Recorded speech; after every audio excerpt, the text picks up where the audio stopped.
Salut la meute, c'est Raph, j'espère que ça va bien. Salut la meute, c'est Jus. Aujourd'hui, on part sur le rework d'un rôle de tierce-lieu que vous connaissez sûrement bien. L'ancien, c'est un personnage dans le camp du village. Quand les loups-garous l'attaquent une fois, il survit. Et lorsqu'il se fait attaquer une seconde fois, là, il mourra. Donc il résiste à une attaque de loup-garou. Cependant...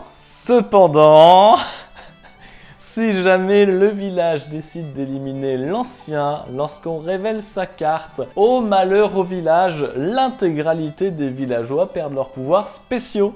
D'un point de vue gameplay, ça veut quand même dire que si l'ancien meurt, mettons le pire des scénarios, au premier tour du vote du village, c'est-à-dire que dès le premier tour, il n'y aura plus de potions de sorcière, il n'y aura plus de voyante, et il faut savoir quand même que dans tierce-lieu, il y a pas mal de rôles qui sont particulièrement forts pour le village, donc c'est un malus vraiment violent. Honnêtement, quand on est en partie avec l'ancien, ils sont méga flippés la journée, ils ont trop peur de tuer l'ancien, ou sinon ils l'oublient, et tout d'un coup, paf, ils perdent tout leur pouvoir. Ou sinon, t'as les situations où le mec qui a l'ancien, il se défend pas, il meurt et là tout le village est maudit jusqu'à la fin de la partie. Ce rôle a quand même été créé justement pour créer cette atmosphère très pesante durant la journée. Les villageois ne savent pas vraiment s'ils vont éliminer un loup-garou ou pas, mais leur plus grande hantise c'est d'éliminer l'ancien. Oui, et c'est pas le but en fait. Du coup, les villageois parlent de l'ancien et ils parlent pas des loups-garous. Quand le village perd son pouvoir, et même toute cette peur, ça crée énormément de frustration. Au fur et à mesure que tu joues au loup-garou, ce rôle il est pas fun en fait. Et l'ancien, il frustre tout le monde. Tous les gens qui avaient des pouvoirs, ils étaient contents d'en avoir, d'un coup ils en ont plus. Le village se retrouve d'un coup avec un gros malus dans la partie, c'est-à-dire que sans pouvoir, ils ont beaucoup plus de chances de perdre. Tout ça parce que le hasard.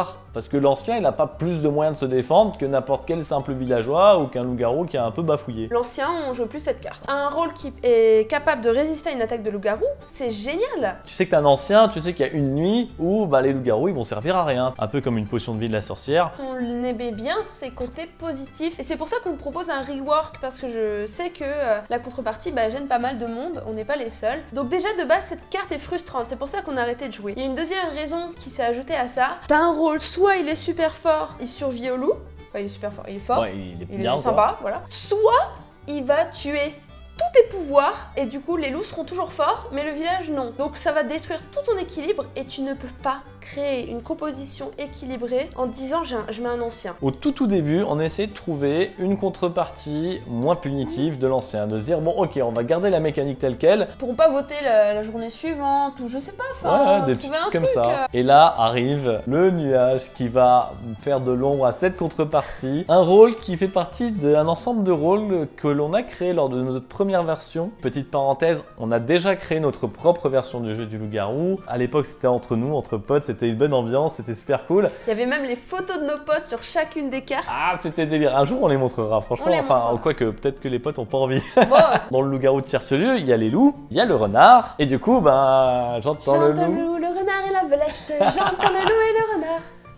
Chanter.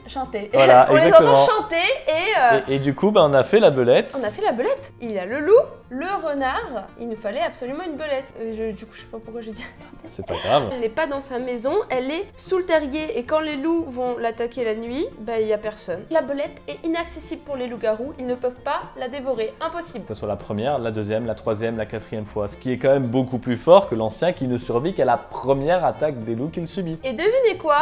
On l'a testé en partie et c'est vivable. Enfin, les loups peuvent gagner dans cette configuration quand même. J'ai jamais vu une belette devenir overcheater et empêcher les loups-garous de gagner. C'est une pression supplémentaire, mais c'est pas incroyable quoi. L'ancien, il a pas besoin de contrepartie. Oui, c'est ça. La contrepartie de l'ancien, finalement, elle vaut pas grand-chose. Elle ne se justifie pas d'un point de vue gameplay. Son pouvoir n'est pas assez fort pour que l'ancien apporte en contrepartie un malus au village qui crée une inconstance assez forte dans la compo quoi. Du coup, pour ce petit ancien qu'il faut chérir, on le joue sans contrepartie. Il va survivre à une attaque des loups. C'est tout. À la place d'en faire un rôle qu'on n'a pas envie de mettre dans sa compo en tant que MJ, ça devient un rôle qu'on a envie de mettre dans sa compo quasiment tout le temps. Il n'apporte pas un pouvoir excessivement fort, mais il apporte quand même un pouvoir qui permet de temporiser, de prendre de l'information. Il permet de caler d'autres rôles dans la compo qui sont aussi des rôles mineurs. C'est un rôle passif, du coup le MJ n'a pas besoin de s'en préoccuper pendant qu'il joue. Effectivement, il appelle pas la nuit. Attention quand même, le MJ l'appelle pour savoir qui il est. Oui. Pour pas révéler sa carte, pense à dire ah bah non, il n'y a pas une mort cette nuit. Et qu'il n'explique pas pourquoi. Gros point positif avec cet ancien là. Les règles, elles s'expliquent en 2 secondes. L'ancien, c'est un mec expérimenté, donc il survit à une attaque de loup. Point barre. En plus de ça, ça fait un rôle simple, mais du coup, t'auras un joueur qui va pas se sentir juste simple villageois, il aura un petit pouvoir sympa. À titre personnel, ce rôle j'aime vraiment beaucoup. Je crois que sur les peut-être 10 dernières parties de loup-garou, j'ai joué peut-être 9 fois l'ancien. J'espère que la vidéo t'a plu et que tu te serviras du coup de cet ancien rework. Dis-nous en commentaire quelle autre carte on doit rework. Et le village s'endort.